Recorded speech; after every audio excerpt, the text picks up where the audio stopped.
Hello everyone, welcome back to my channel. दोस्तों, जैसा कि आप सभी को मालूम है कि इस समय निष्ठा प्रशिक्षण कार्यक्रम गतिमान है, तो इसी क्रम में मैं आपके लिए लेकर आया हूं 25 ऐसे प्रश्नों का संग्रह जो आपकी भविष्य की तैयारी करेंगे। आपको मालूम है कि प्रशिक्षण ओवर होने के पश्चात आपका एक ऑनलाइन मूल्यांकन टेस्ट होना है, जिसमें आपको 60% मार्क्स लाने अनिवार्य हैं। तो दोस्तों, इसी की तैयारी के क्रम में आज मैं कोर्स 4 शिक्षण अधिगम प्रक्रिया में जेंडर आयामों का समाकलन पर आधारित 25 बहुविकल्पीय प्रश्न आपके लिए लेकर आ गया हूं। आप इस वीडियो को देख लीजिए, इन प्रश्नों को सॉल्व कर लीजिए और हो सके तो इन प्रश्नों को कहीं आप नोट कर लीजिए, ठीक है, क्योंकि इनमें से बहुत सारे ऐसे क्वेश्चन होंगे जो आपकी ऑनलाइन परीक्षा में पूछे जाएंगे। दोस्तों, अगर आप मेरे चैनल पर नए हैं तो प्लीज मेरे वीडियो चैनल को सब्सक्राइब कर लीजिएगा, बेल आइकन प्रेस कर दीजिएगा तथा दूसरे मित्रों को शेयर भी कीजिएगा। तो आइए दोस्तों, हम शुरू करते हैं और आपको दिखाते हैं कि क्या क्वेश्चन आ रहा है, कौन से प्रश्न जो है पूछे गए हैं।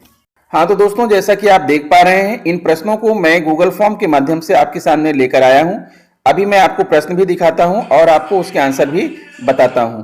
शिक्षण अधिगम प्रक्रिया में जेंडर आयामों का समाकलन, भविष्य में आने वाली ऑनलाइन परीक्षा के लिए 25 महत्वपूर्ण बहुविकल्पीय प्रश्नों वाली। सबसे पहले दोस्तों, मैं आपको बता दूं कि ये जेंडर सिंबल जो है, इससे संबंधित कोई ना कोई क्वेश्चन जरूर आएगा।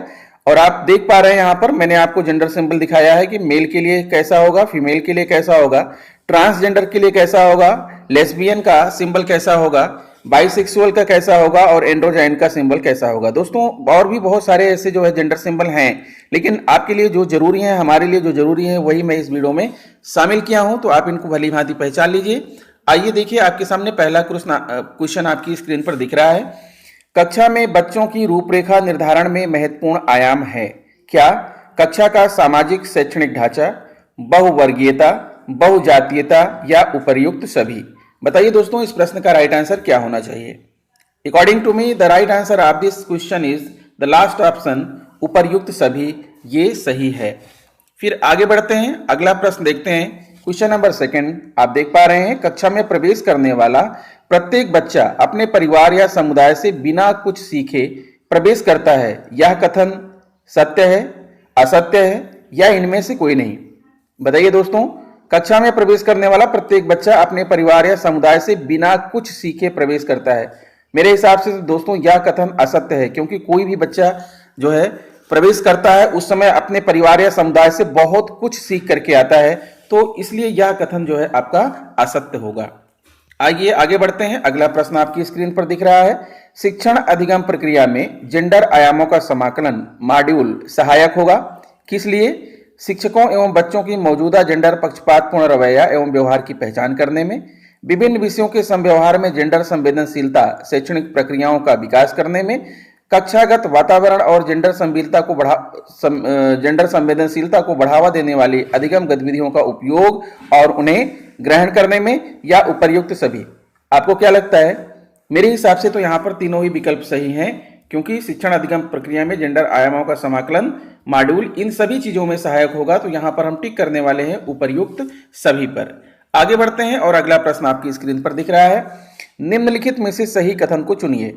जेंडर एक प्रकार की सामाजिक निर्मित का एक उदाहरण है।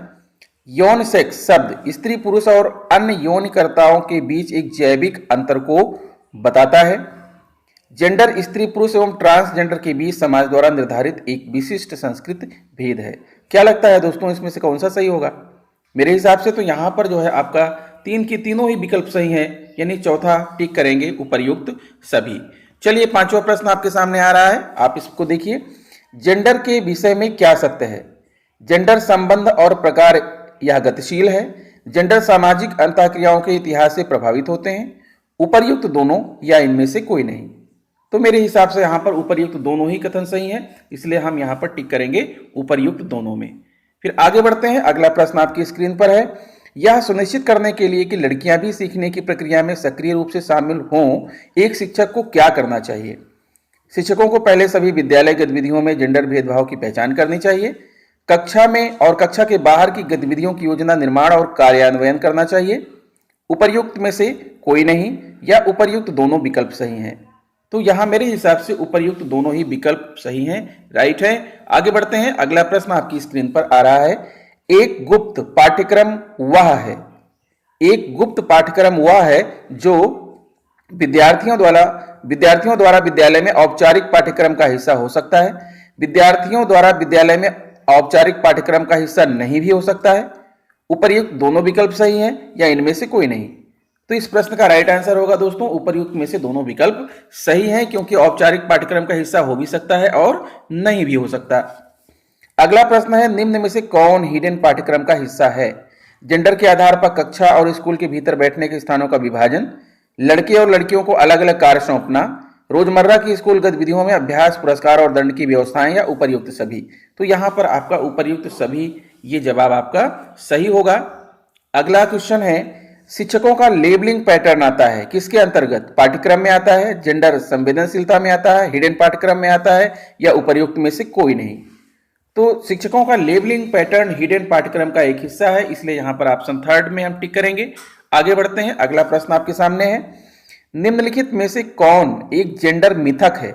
लड़कियां महिलाएं आश्रित होती हैं, पुरुष एवं स्त्री सक्षम होते हैं, लड़कियां और महिलाएं शक्तिशाली होती हैं, पुरुष एवं महिलाएं दोनों भयभीत और बहादुर होते हैं। तो दोस्तों पहला जो है लड़कियां और महिलाएं आश्रित होती हैं, यह एक जेंडर मिथक है। ठीक है, क्योंकि लड़कियां और महिलाएं आश्रित होती हैं ये कहना सही नहीं है, वो जो है अनाश्रित भी होती हैं, सेल्फ डिपेंडेंट भी होती हैं, स्वतंत्र भी होती हैं, खुद सक्षम होती हैं, इसलिए पहला यहां पर हम लगाएंगे। आगे बढ़ते हैं, निम्न में से कौन एक सभी विषयों में सन्निहित मुद्दा है और ज्ञान के निर्माण के लिए एक मूल आधार है? यौन, सेक्स, महिला पुरुष, जेंडर, या इनमें से कोई नहीं। तो राइट आंसर होगा दोस्तों यहां पर जेंडर आपका राइट आंसर है। आगे बढ़ते हैं, अगला क्वेश्चन आपकी स्क्रीन पर है, हमारी भाषा होनी चाहिए कैसे? जेंडर समावेशी, जेंडर निष्पक्ष, उपर्युक्त दोनों, या इनमें से कोई नहीं। तो यहां पर राइट आंसर होगा उपर्युक्त दोनों। हमारी भाषा को जेंडर समावेशी और जेंडर निष्पक्ष दोनों ही होनी चाहिए। 13 क्वेश्चन है, सामाजिक विज्ञान शिक्षण के माध्यम से जेंडर समेकन का क्या अर्थ है? जेंडर धर्म, क्षेत्र, वर्ग और विकलांगता के संदर्भ में विविधता को स्वीकारना और उसका सम्मान करना तथा सभी व्यक्तियों को समान रूप से देखना, प्राप्त विचारों, संस्थानों और प्रथाओं का प्रदर्शन और जांच करना, सामाजिक, राजनीतिक, आर्थिक संस्थानों, मुद्दों जो महिलाओं की स्थिति को प्रभावित करते हैं उसकी गंभीरता की जांच करना, या उपर्युक्त सभी। तो दोस्तों यहां पर राइट आंसर है आपका चौथा विकल्प यानी उपर्युक्त सभी। अगला क्वेश्चन है, निम्नलिखित में से कौन सी प्रथाएं, परंपराएं या मानदंड अभी भी प्रचलित हैं? जैसे कि दहेज प्रथा, पुरुष देखभाल करने वाले, पोषण करने वाले होते हैं, बेटियों पर बेटों को वरीयता, उपर्युक्त सभी। तो दोस्तों मेरे हिसाब से तो अभी तक ये तीनों की तीनों ही परंपराएं विद्यमान है, पूरी तरह से समाप्त नहीं हुई हैं, थोड़ा बहुत परिवर्तन जरूर हुआ है, लेकिन अभी भी ये परंपराएं विद्यमान है। तो यहां पर हम उपर्युक्त सभी में टिक करने वाले हैं।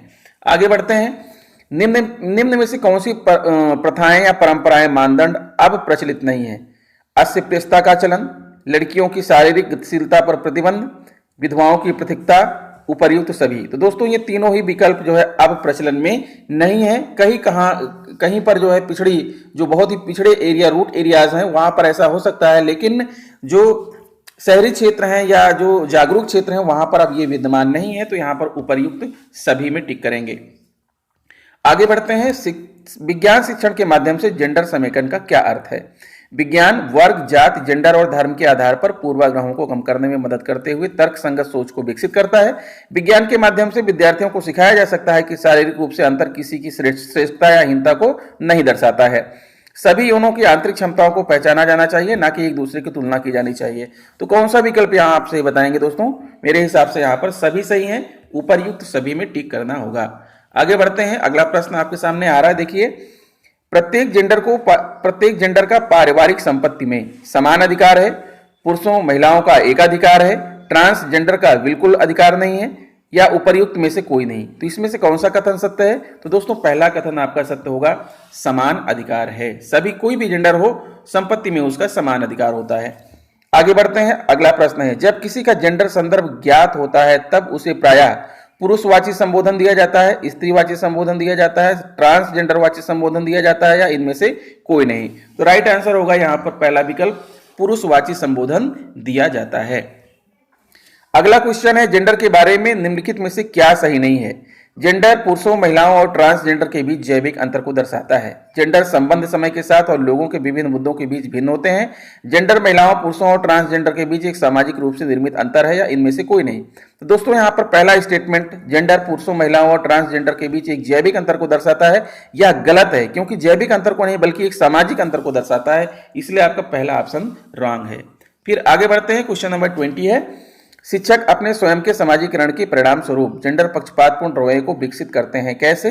औपचारिक रूप से, अनौपचारिक रूप से, उपर्युक्त दोनों तरीके से या इनमें से कोई नहीं। तो राइट आंसर होगा उपर्युक्त दोनों तरीकों से। अगला प्रश्न है, कक्षा में प्रवेश करते समय सभी शिक्षकों को त्याग देना चाहिए, क्या?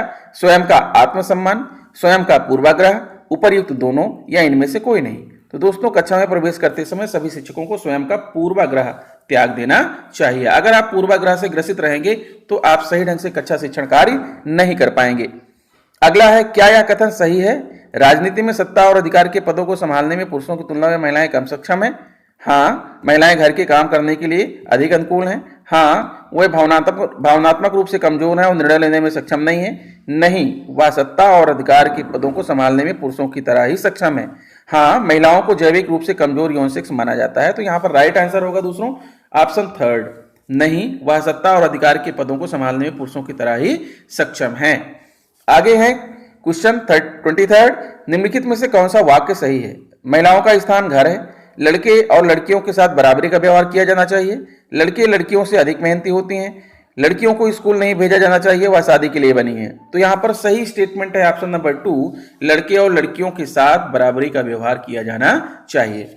अगला क्वेश्चन है, हमारी जेंडर पहचान निर्धारित करती है कि हम कैसे समझे जाते हैं। हमसे एक पुरुष, स्त्री और ट्रांसजेंडर व्यक्ति से कैसे व्यवहार की अपेक्षा की जाती है।